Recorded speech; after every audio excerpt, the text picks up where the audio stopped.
Vierge, bienvenue sur ta chaîne Le Tarot de Mina. J'espère que tu te portes à merveille. Petite Vierge, signe solaire, ascendant lunaire. En tout cas, merci encore et encore d'être là. Ça compte beaucoup pour moi. Donc, c'est un tirage relationnel.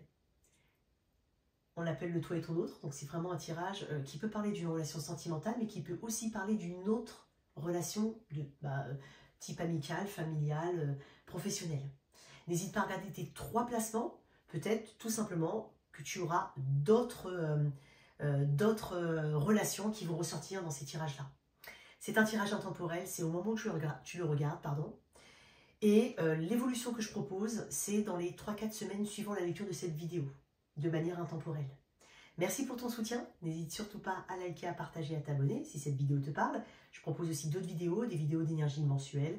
Donc voilà, si tu n'es pas coutumier de la chaîne, n'hésite surtout pas à aller jeter un œil. J'ai une extension pour ce tirage, donc on va aller regarder plus en profondeur les émotions de cette personne, ce qu'elle ressent vis-à-vis de la situation, vis-à-vis de toi, et dans le développement de la relation. Tout est indiqué dans la boîte de description sous cette vidéo. Tu as aussi le lien de mon site internet si tu souhaites une guidance privée. Alors, qu'est-ce qu'on a ici pour toi, ma chère Vierge?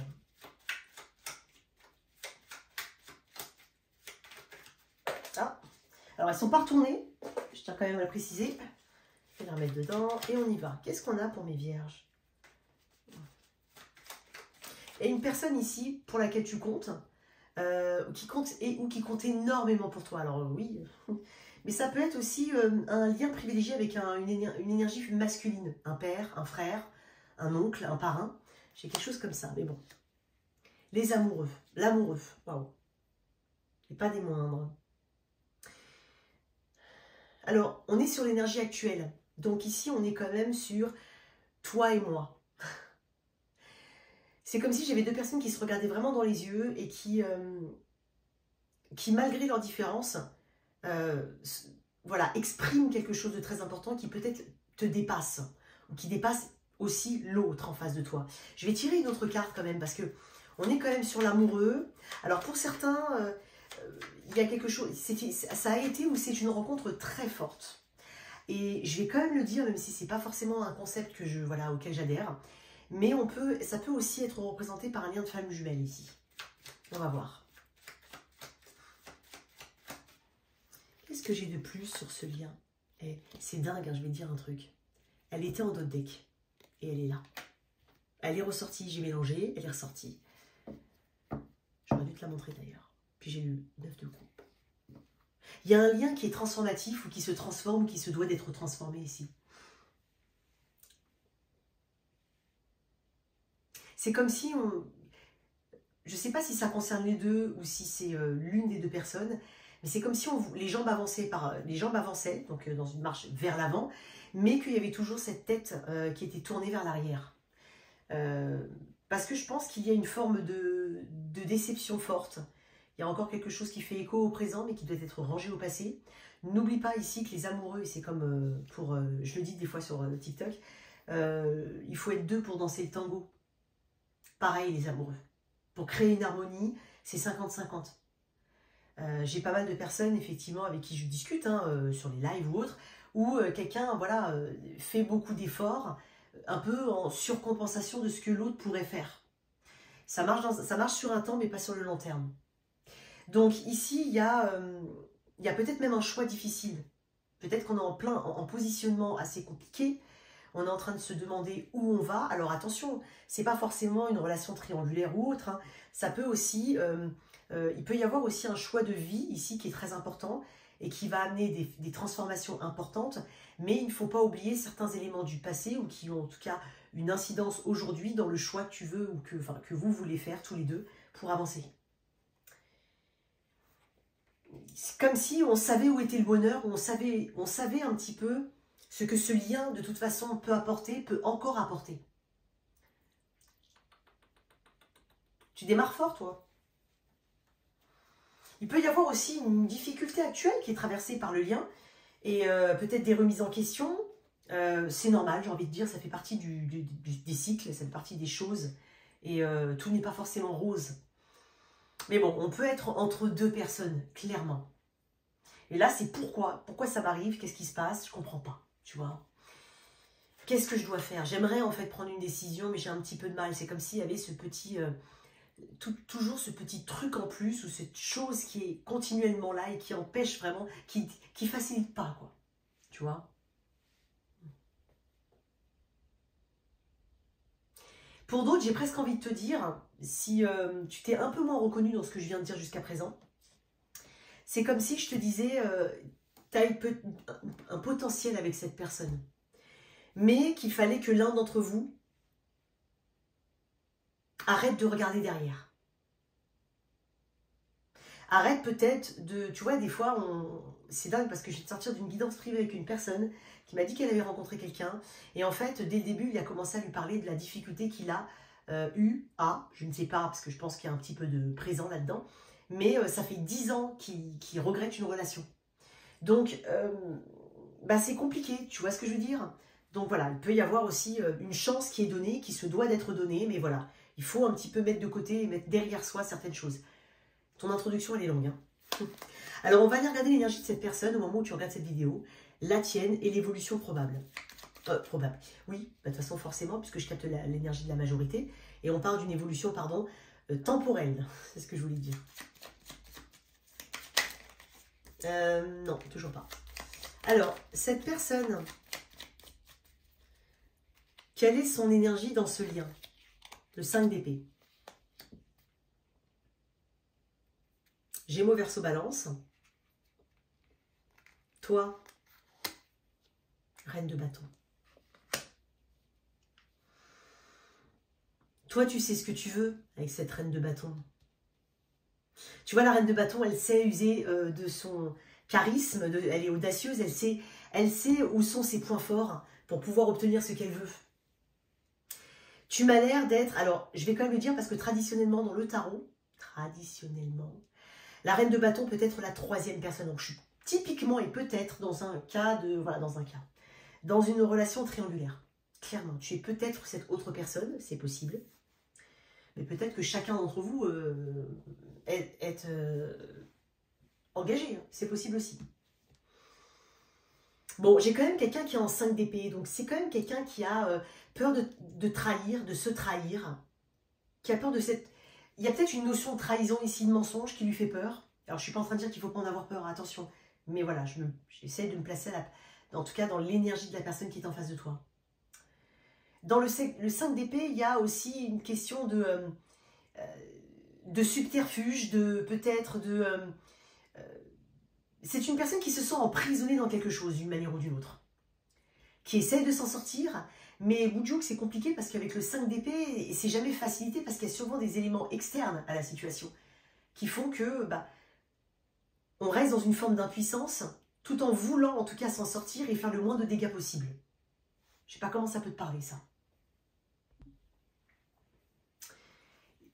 Avec ce 5 d'épée, c'est peut-être aussi une personne qui a du mal à prendre conscience peut-être de certains soucis, de certains manquements, qui se sent peut-être un petit peu poussée à faire des choses dont elle n'est pas prête éventuellement, à dire des choses, à acter quelque chose dans la matière dont elle a peur.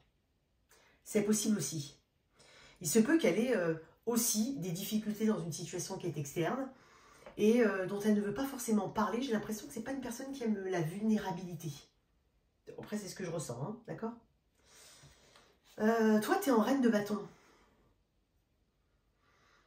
Et tu as vu, j'ai dit pas prête. Dans d'autres decks, j'ai quand même le pendu. Toi, tu me dis Reine de bâton. Bon. J'ai l'impression quand même que si je devais, en tout cas... C'est pour ça que j'ai parlé tout à l'heure qu'il faut être deux pour danser le tango. Parce que toi, avec ton énergie de Reine de bâton, tu es l'élément, entre guillemets, sur lequel on peut s'appuyer au moment où tu regardes cette vidéo, quoi.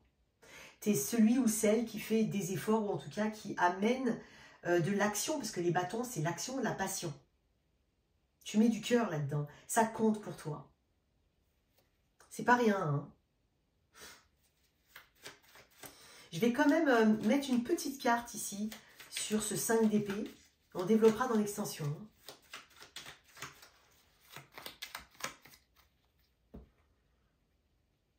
Je vais donner une autre interprétation qui va peut-être correspondre à une ou deux personnes. Et je pense que quelqu'un a besoin de l'entendre.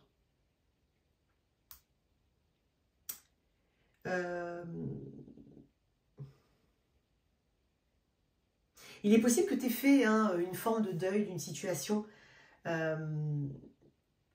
par rapport à quelqu'un, mais que d'une manière ou d'une autre, cette énergie revienne actuellement vers toi. Alors, est-ce que tu as eu un visuel avec cette personne? Est-ce que tu as communiqué avec cette personne? Est-ce que tu as eu des nouvelles de cette personne? C'est possible qu'on parle de quelque chose du passé. Toi, tu m'as l'air quand même en reconstruction. Enfin, voilà, tu es quand même dans une énergie de reine, si tu es à droite. Et les reines, les rois d'ailleurs, sont des énergies de maîtrise. Donc, tu as confiance en toi, tu te donnes de la valeur, tu sais ce qui est bon pour toi. Possible. C'était une petite nuance. Hein. Pourquoi ce 5 d'épée? Il y a quand même une mentalisation excessive ici. Il y a aussi quelque chose qui est lié à la peur d'une communication.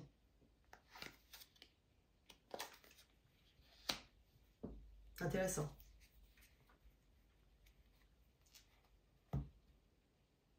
Le roi de coupe, c'est pas non plus la carte la plus active du tarot. C'est quelqu'un qui, effectivement, est en pleine conscience de ses émotions, qu'il sait mettre des mots sur ses mots, qu'il les comprend. Il a fait un travail de guérison. Moi, j'ai l'impression que c'est une personne qui potentiellement pense avoir fait un travail de guérison, mais il y a un petit peu ses anciens démons, même si j'ai pas forcément la carte du diable, mais il y a un petit peu ces anciens schémas qui reviennent. C'est possible. Il peut y avoir aussi quelque chose qui est assez doux chez cette personne dans le fond. Et en fait, quand elle est challengée, bah, elle a quand même du mal en fait à... parce que le roi de coupe, c'est quelqu'un de très responsable, c'est quelqu'un aussi qui est très empathe. C'est pas quelqu'un qui prend des décisions tranchantes à froid ou autre. Non, c'est même quelqu'un qui est plutôt dans une forme de passivité, le roi de coupe.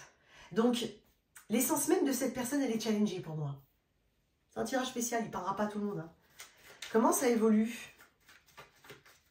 Néanmoins, il regarde bien la reine de bâton. Hein. Comment ça peut évoluer pour mes vierges? Tu sais, dans le 5 d'épée, il y a aussi cette idée de manipulation. Donc, est-ce que c'est pas une personne qui est manipulée émotionnellement, hein, ça peut être par un élément externe, ou ne gère pas si bien que ça, en fait, ses émotions. En tout cas, peut faire des petits pas en arrière, quoi. Bon, après, ça, c'est humain. Hein. Pas très bavard, le roi de coupe aussi, j'ai oublié de le dire. Hein. Comment ça évolue? 4 d'épée. Bon, c'est plutôt... c'est bien. Ça amène une forme de sérénité, d'éloignement, de prise de distance, de réparation nécessaire. Ça peut aussi passer par des moments de solitude.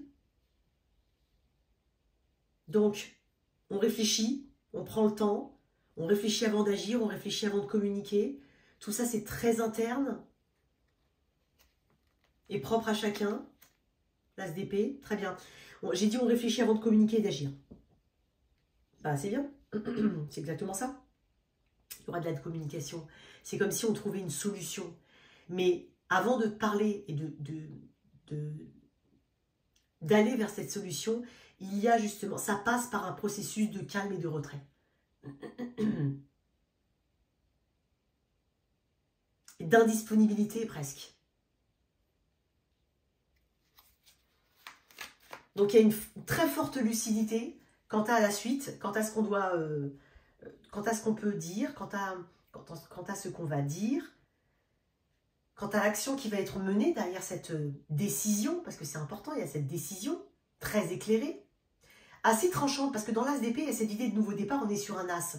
Donc c'est possible que là où on se dirige soit en totale, je ne vais pas dire dissonance, c'est pas ça, je ne vais pas dire désaccord, mais je vais dire que ce soit totalement différent et nouveau, parce qu'on ramène de la nouveauté avec l'as d'épée. Il y a quelque chose de nouveau ici, dans sa façon d'agir, et donc ça passe par un rafraîchissement au niveau de la pensée. Et une dernière carte. J'ai du mal à... Cavalier de coupe. Ok, on va plus s'exprimer émotionnellement. Clairement. Je pense que pour certains, il y a besoin de prendre de la distance par rapport à une situation. Ou par rapport aujourd'hui un petit peu à ce qui vous lie, donc essayer de, voilà, de prendre du recul. Et plutôt seul. Hein. Dans le 4 d'épée, il y a quand même cette idée de solitude. pour justement un petit peu plus se réarmer pour après. Parce que dans le cadre de couple, dans le cavalier de... Qu'est-ce que j'ai en deck? Le cavalier de denier. Tu vois, on parle avec les cavaliers que de toute façon, il y a des choses qui vont bouger et venir, hein, qui vont être discutées. Il peut y avoir des déplacements, il peut y avoir de la communication. Quoi qu'il en soit, ça va bouger. Cavalier de coupe peut être aussi une forme de mea culpa. Une volonté en tout cas de rapporter un peu plus d'émotion dans le lien. Un peu plus de douceur. C'est possible. Donc pour moi, il y a quand même quelque chose de positif qui est tiré de tout ça. Et je t'ai dit tout à l'heure que la reine de bâton, c'est quelqu'un qui obtient ce qu'elle veut. Donc pour moi, il y a vraiment quelque chose de positif. On continue dans l'extension, on va aller regarder les émotions de cette personne. On va quand même tirer une carte en plus et on va développer ça aussi. Voilà pour toi, ma chère Vierge. J'espère que cette lecture t'a parlé. N'hésite pas à soutenir cette chaîne. Like, partage, commente. Ciao, ciao.